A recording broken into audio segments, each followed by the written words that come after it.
Welcome, my friends.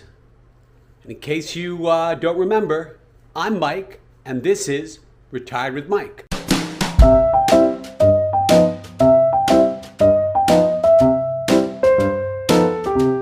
I've been up north for a while and decided to come south and revisit the household, the home that's not up north but down south, and see, about the relationship with the wife. But anyway, it's interesting what you think about every time you wake up in the morning. And one of the things I thought about was, when should I shave? When I started working, I shaved every day. First thing in the morning, I'd shave, and of course there'd be a little blood coming down onto my white shirt and tie. I always wore a suit. I find wearing suits was the easiest thing.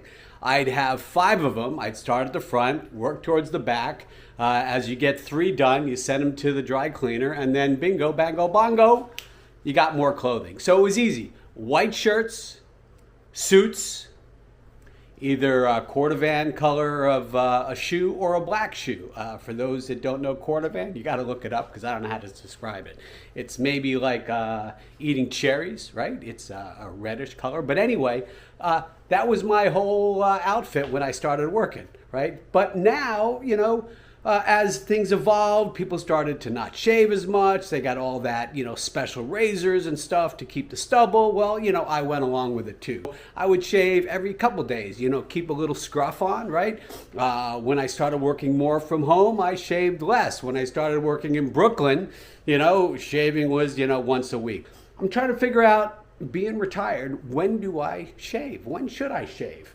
My wife likes a clean face, so when she gives a little peck on the cheek, right? It's nice and cozy for her lips. It's easy to shave. They got the protection on the razor blades now, and I tend to not, walk around with little pieces of tissue on my face. I remember running to the train, having pieces of tissue on your face, and then, there'd be blood on your collar, and your, fellow employees would go, "Mike, what'd you do? Shave from Dracula or something like that?" The past handful of days, I've been up north. I skied 4 days in a row. Oh my gosh, I've skied 8 days so far this year. Last year, I only skied 8 days. So I am so excited. I'm working on that 40 plus ski season. But anyway, I came back down to the main homestead, back down from the cabin. So I drove south. I wanted to make sure my wife still knew who I was. Other amazing things are going to happen today. I think it's amazing. You might think it's run of the mill. But anyway, an amazing thing is I'm going to go for a walk with my wife with our dog Lodi. You met Lodi in some other videos. Mid-morning.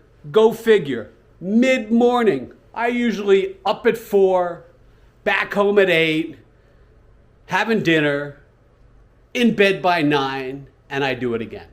So guess what? Now we're about to go for a walk. Here is Mr. Lodi, our golden retriever.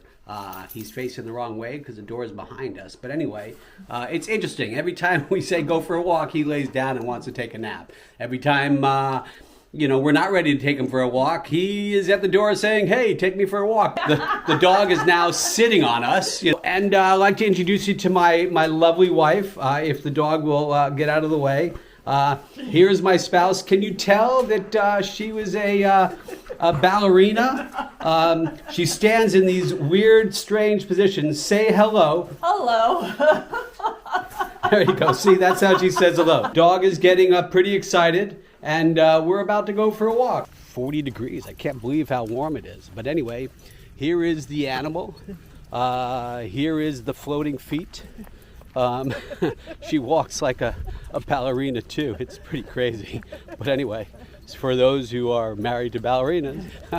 And the dog is all over. He's got to be in the lead. But anyway, until next time, I'll let you know how all this turned out.